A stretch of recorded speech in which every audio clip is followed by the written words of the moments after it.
यदि हम व्यक्ति को देखें, मनुष्य को देखें, तो उसका जो पूरा जगत है, उसका संसार है, पूरा जीवन है,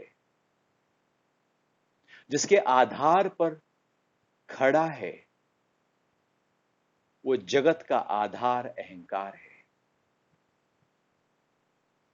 उस अहंकार के आधार पर ही हमारा पूरा परिवार खड़ा है, हमारे मोह खड़े हैं, हमारे सारे विकार खड़े हैं, हमारा पूरा व्यापार खड़ा है, हमारा संबंध खड़ा है। उसी अहंकार के आधार पर हमारा नाम खड़ा है, हमारी पद, हमारी प्रतिष्ठा खड़ी है। सब कुछ जो भी कुछ खड़ा है, जिसको हम कहते हैं कि ये मैं हूं बाहर का जगत में, उसका आधार, उसकी फाउंडेशन अहंकार है। या यूं कहें कि अहंकार का प्रकटीकरण ही संसार है हमारा। और यहां पर सब कुछ अहंकार के आधार पर ही हो रहा है। ज्ञान तो कहता है कि अहंकार नहीं होना चाहिए, लेकिन वो अवस्था है जहां पर हम आत्म भाव में होते हैं।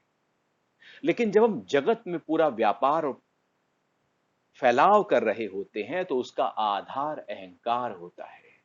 जगत के फैलाव का आधार अहंकार है। तो ये अहंकार सूक्ष्म रूप में हमारे हर कर्म में होता ही है। हमारे हर विकार का आधार हमारा अहंकार ही होता है। हमारे अंदर यदि क्रोध उठा, तो उसका आधार भी अहंकार है। मोह उठा, अपने वाले, मैं, मेरा और मेरे वालों का भाव उठा, तो उसका आधार अहंकार है। लोभ उठ रहा है तो अहंकार के आधार पर उठ रहा है।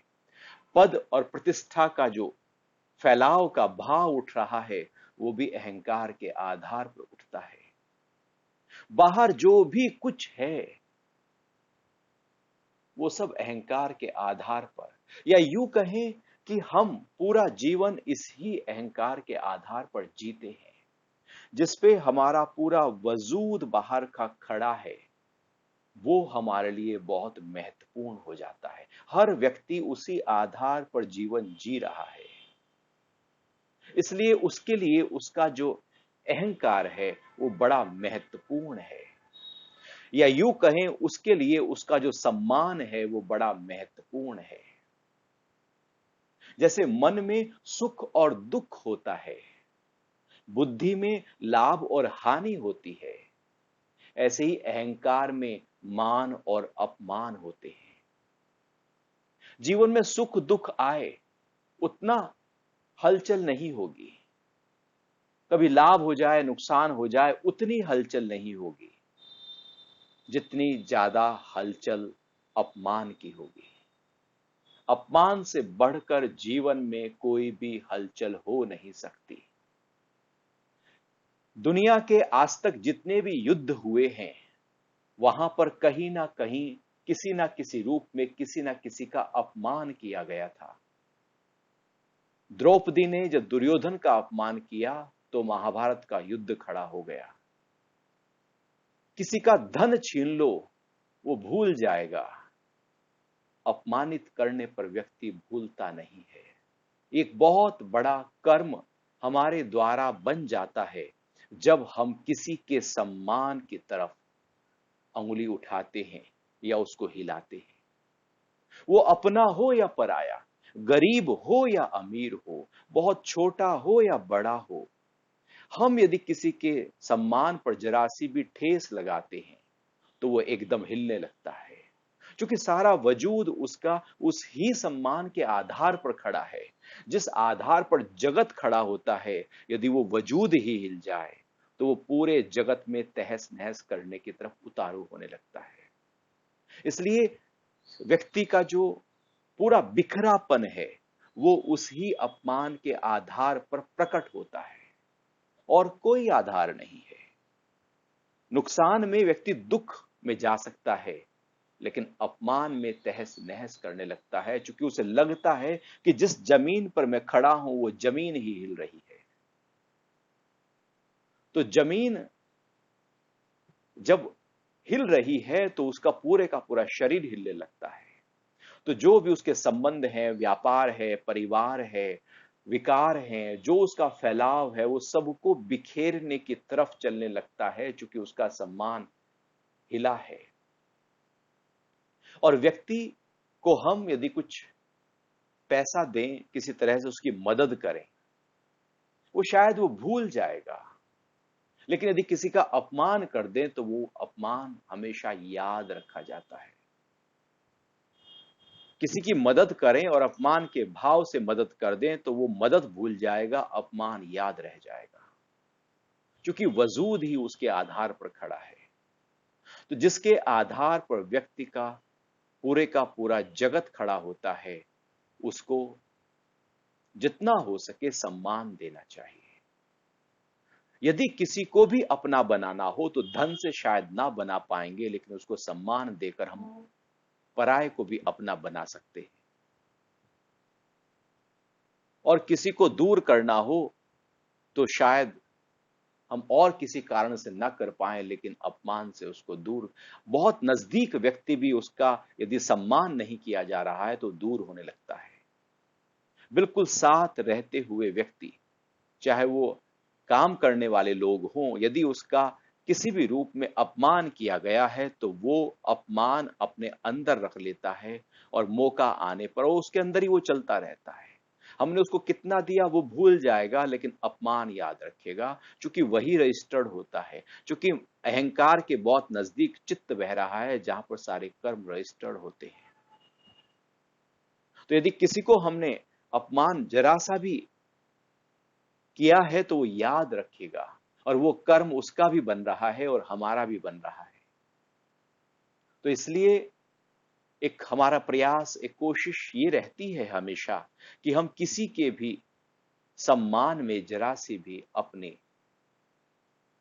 किसी भी प्रकार से शब्द ना दें, उसको हिलाएं नहीं, उसको उसके आत्मसम्मान से, आत्मसम्मान एक अलग चीज है और सम्मान एक अलग चीज है। सम्मान अहंकार से प्रकट होता है, आत्मसम्मान आत्मा से प्रकट होता है। सम्मान बाहर का व्यक्ति देता है, आत्मसम्मान व्यक्ति अपने आप को खुद देता है। आत्मसम्मान कोई बाहर का व्यक्ति किसी को दे नहीं सकता, और सम्मान व्यक्ति अपने आप को दे नहीं सकता। अहंकार बाहर से आता है और आत्मसम्मान भीतर से प्रकट होता है। तो जब हम किसी को अपमान के रूप में शब्द देते हैं, कोई कर्म करते हैं, व्यवहार करते हैं, तो उसके कारण से उसमें एक हलचल पैदा होने लगती है। जैसे मान लो किसी से कोई काम करवाना हो तो उसको पहले हिला दो, और हिलाकर फिर उससे कोई भी काम करा दो, वो कर देगा, क्योंकि वो डर गया है। और बहुत जगह पर ऐसा हो जाता है कि काम करवाना है और उसका वो काम नहीं है, तो पहले उसको हिला दो, फिर वो जिसका वो काम नहीं है वो काम भी करने लगेगा, क्योंकि उसको हिला दिया गया है हमने, क्योंकि उसका अपमान किसी ना किसी रूप में प्रकट कर दिया गया है, उसके अस्तित्व पर ठेस पहुंचाई है। तो अस्तित्व पर ठेस पहुंचाने से वो काम तो कर देगा, लेकिन वो उस बात को हमेशा याद रखने वाला है। इस प्रकार की जो कर्म होते हैं वो थोड़े गहरे हो जाते हैं।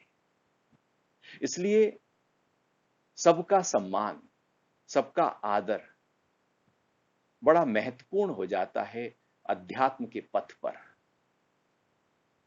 कि हम किसी को भी किसी भी स्तर पर उसका अपमान न करें, चाहे वो स्थूल स्तर हो या सूक्ष्म स्तर हो। हम किसी का अपमान करने में कोई होते ही नहीं है। वो उसकी यात्रा है, उसका वजूद है, उसका अस्तित्व है, उसमें हम किसी भी प्रकार से अपने आप को लेकर न जाएं, क्योंकि वो बहुत ही निजी मामला हो जाता है। जैसे जैसे हम किसी का यदि हम सम्मान नहीं कर रहे हैं, किसी का हमने अपमान किया है, तो अपमान करने के बाद हम उसका एडवांटेजेस लेने लगते हैं। सम्मान जो पूरी तरह से आत्मसम्मान से भरा हुआ व्यक्ति है, उसका कोई एडवांटेज ले ही नहीं सकता, क्योंकि वो किसी को गरज ही नहीं है उसको किसी चीज की। वो अपने में ही इतना संतुष्ट है कि वो कोई किसी का रत्ती भर भी एडवांटेजेस ले नहीं सकता। एडवांटेजेस उसका लिया जाता है जिसको पहले दबाया जाता है। एडवांटेज लेना हो तो दबाना जरूरी होता है, बिना दबाए एडवांटेज लिया ही नहीं जा सकता। पहला स्टेप दबाना होता है, दूसरा स्टेप एडवांटेज होता है। अब वो कोई भी हो सकता है। ऐसे में हमारी कोशिश हो कि हम अपने आप को किस तरह से वहां से विड्रॉ कर लें। हम अपने आप को जितना विड्रॉ करते जाएंगे, सामने वाले का जो सम्मान है वो उतना ही बढ़ता चला जाएगा, जब हम उसमें किसी भी रूप में इंटरफेयर नहीं कर रहे। हम यदि किसी में इंटरफेयर करें तो केवल सम्मान के रूप में करें, अपमान के रूप में इंटरफेयर बिल्कुल नहीं करना चाहिए, क्योंकि यह सबसे भारी कर्म होता है।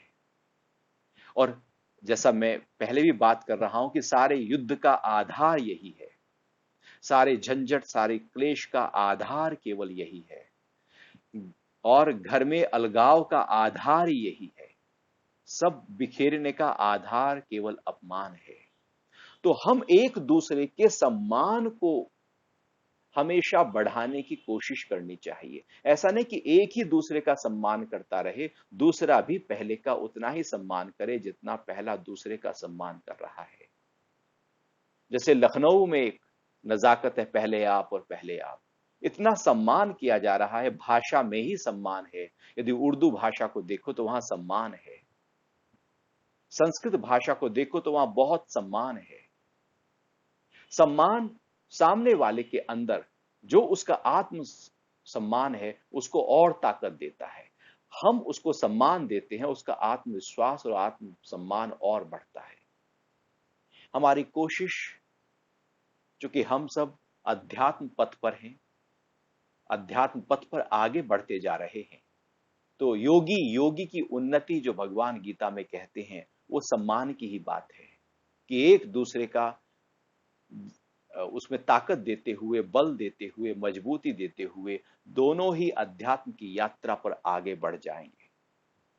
यहां हमारी कोशिश ऐसी हो कि जो भी हमारे आसपास के लोग हैं, चाहे वो बहुत ही जूनियर स्तर पर कोई कार्य कर रहा हो, चाहे वो बड़ा हो, हमारे लिए सबके अंदर एक जैसा भाव अर्थात सम्मान का भाव होना चाहिए।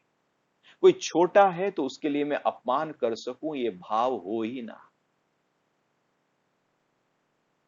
और बड़ा है उसका मैं अपमान नहीं कर सकता, करना चाहूं तो कर दूं, क्योंकि वो बड़ा है इसलिए नहीं कर रहा हूं। हमारे ही अंदर किसी का अपमान करने का भाव कभी भी प्रकट होना ही नहीं चाहिए, क्योंकि मैं अपने खुद आत्मसम्मान में हूं। जो अपने आत्मसम्मान में होता है वो दूसरे में केवल सम्मान देखता है, वो उसके आत्मसम्मान में प्रतिष्ठित करता है, उसको उसकी ऊंची स्थिति से नीचे लेकर नहीं आता। क्योंकि हम सब अध्यात्म पथ पर आगे बढ़ रहे हैं, तो एक दूसरे का सम्मान करते हुए जितना हम सम्मान करते जाएंगे, उतना हमारी जो यात्रा है वो सरल होती चली जाएगी, सुगम होती चली जाएगी, प्रेम से होती चली जाएगी और हल्की होती चली जाएगी। सम्मान यात्रा में हल्कापन देता है, अपमान यात्रा में भारीपन दे देता है। हमें अपने आप को भारी होने से बचाना है। ये तब होगा जब हम अपने आत्म भाव में हो, अपने आत्म सम्मान में हो और दूसरे में भी वही प्रकट करें। यदि हम किसी को जरा सा भी नीचे की ओर लेकर जा रहे हैं, तो फिर वहां पर सबसे बड़ी संभावना उसका एडवांटेज लेने की हो जाती है। और ऐसे में सामने वाले का जो अहंकार है, जिसके ऊपर सारा वजूद खड़ा है, पूरे का पूरा अस्तित्व खड़ा है, पूरा जगत खड़ा है, पूरा संसार खड़ा है, वो हिलने लगता है। तो हमारी कोशिश उसको मजबूती देने की हो, क्योंकि अध्यात्म की यात्रा में कोई किसी का सहयोगी हो नहीं सकता यदि व्यक्ति खुद न चाहे। आध्यात्मिक यात्रा में व्यक्ति केवल अपने आप ही प्रयास करके, अभ्यास से, पुरुषार्थ से अपने आप ही आगे जा सकता है। भले आनंद साथ था बुद्ध के, लेकिन वो उसके दिया नहीं जला सका। अध्यात्म की यात्रा आत्मसम्मान की यात्रा, जब हम आत्मा के भाव में होते हैं तब अपने आप को सम्मान देते हैं। वो यात्रा हम केवल व्यक्तिगत होती है। आध्यात्मिक यात्रा व्यक्तिगत है, लेकिन बाहर उसका जो सपोर्ट है वो हम सामूहिक कर सकते हैं। गुरु भी केवल एक सपोर्ट देता है। तो जब हम सम्मान देते हैं तो सामने वाला हमें सम्मान देता है। नमस्ते का अर्थ भी यही होता है कि तुम्हारे अंदर जो परम दिव्यता है, मेरे अंदर भी वही दिव्यता है। मैं अपनी उस दिव्यता को, तुम्हारी दिव्यता को प्रणाम करता हूं। हम सम्मान किसी व्यक्ति के अहंकार को नहीं, उसके पद को नहीं, उसके शरीर को नहीं, उसकी उम्र को नहीं, बल्कि जो सम्मान देते हैं वो उसके आत्म तत्व को देते हैं, जो उसके अंदर से विराजा हुआ है, जिसने उसको धारण किया हुआ है। हम उसको सम्मान देते हैं। यदि हम किसी का अपमान करते हैं तो असलियत में उस व्यक्ति का नहीं, बल्कि हम उसके आत्म तत्व का अपमान करते हैं। इसलिए वो सबसे बड़ा कर्म बनने लगता है। तो हमारी कोशिश केवल केवल अपने स्वाभिमान, अपने आत्म सम्मान में रहने की और सामने वाले के अंदर सम्मान को और प्रकट करने की। जैसे छोटे बच्चों में हम सम्मान को और प्रकट करते हैं, बहुत अच्छी तरह से उनसे बात करके उनके और स्वाभिमान को ऊंचा उठाते हैं। ऐसे ही उम्र का कोई भी पड़ाव क्यों ना हो, वहां पर भी वही उसके सम्मान को हम जितना ज्यादा हम अपनी ओर से कोशिश करें, क्योंकि उससे हम अपने कर्मों को करने से बच जाते हैं। तो ये प्रक्रिया एक अनूठी प्रक्रिया है, जहां पर हम एक दूसरे का सम्मान करते हुए, एक दूसरे अपने आप आत्म सम्मान में रहते हुए हम आगे बढ़ने लगते हैं। यदि हम व्यक्ति को देखें, मनुष्य